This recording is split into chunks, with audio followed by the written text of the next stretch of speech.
কাশ্মীরের পেহেলগামে ভয়াবহ সন্ত্রাসী হামলার পর পাকিস্তানের সঙ্গে সিন্ধু পানি চুক্তি স্থগিত করার সিদ্ধান্ত নিয়েছে ভারত। এই ধারাবাহিকতায় এবার বাংলাদেশকেও পানি সরবরাহ বন্ধ করার আহ্বান জানালেন ভারতের বিজেপি লোকসভা সদস্য নিশিকান্ত দুবে। শুধু পানি বন্ধ করার কথা বলেই ক্ষান্ত হননি তিনি।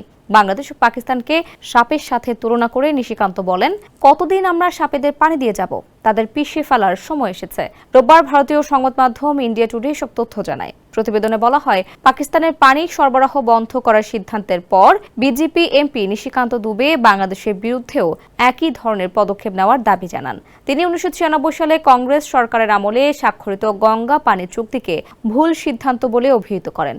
নিশিকান্ত দুবে বলেন, গঙ্গার পানির চুক্তি ছিল একটি ভুল সিদ্ধান্ত, যা কংগ্রেস সরকার করেছিল।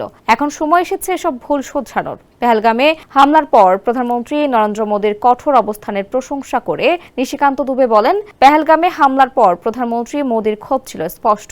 তিনি প্রতিশ্রুতি দিয়েছেন, সন্ত্রাসবাদীদের এমন শাস্তি দেওয়া হবে যা তারা কল্পনাও করতে পারবে না।